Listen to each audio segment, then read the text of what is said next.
It's important not just to go talk to the guys who are always in the top of the fleet, although Sammy has had his share of top of the fleet finishes in other races, although he's here sailing with Guy Mossman.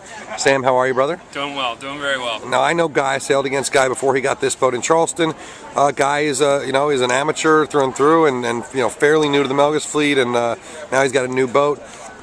He's got you here, and you guys pulled out a beautiful one today in the 5-leg race. Tell us about that race. It was tricky. We actually started about as far back as you could. We got wrapped up with 2 boats at the pin, and it was not looking pretty. We kind of just slogged our way out to the left side. Everybody was great. Everybody stayed calm. We just said, let's just keep plugging away.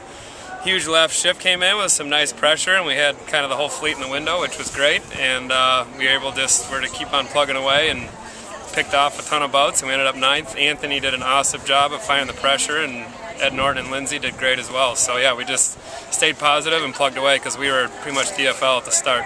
Yeah, I mean that was the theme. Is there were people crashing into other people, getting wrapped around the whole fleet going by, and then the next time up, they were in 10th or 15th. It was unbelievable.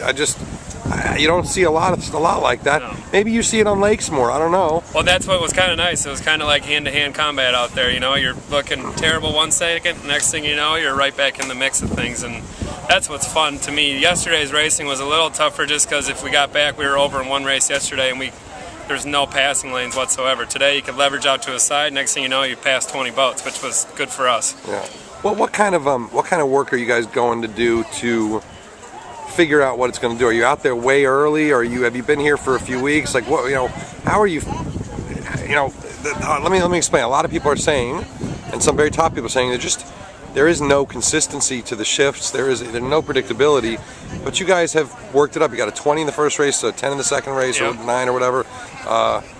What's your preparation level? Anthony, I know, has a ton of experience here, which helps us. And we were talking before one of the last races. This is kind of like inland lake sailing. So we're standing on the deck, and we're literally looking what's coming down. Maybe not 30 seconds out, but what's coming down 3 to 4 minutes out. And you can, as long as you keep an eye up the water or up the lake, as I say, even though this is an ocean, you can always kind of see what's coming down next, and we're always just trying to set up for that. But again, the credit goes to Anthony today. He was just on top of it, and again, he was, standing up on the deck before we get around the leeward mark, really checking out what was going on, and just being on it. And that's what's fun, because it's just some of those drag racing days just get kind of tedious and whatever else, and this, you really got to be into it and really got to pay attention.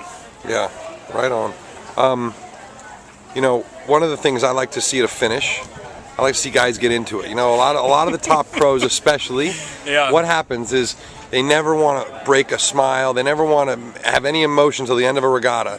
And that annoys the hell out of me. From my standpoint, because I'm watching and I know everyone, and I want to see everyone. Right. You guys are in it. You're slapping hands, guys jumping up and down.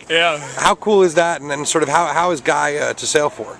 Guy is the absolute best. He's hands-on, but he's got Anthony and myself and Ed Norton and Lindsay on the boat, and he's there to learn, and he's gotten so much better, and it's so fun for us when we have a race like that, because it's such intense concentration out here that literally when we finish the race after an hour and a half, we're all just ready to explode. And when it's a good race, it's so much fun for everybody. So Guy's an absolute ball to sail with, and it's a real thrill when we have a finish up there.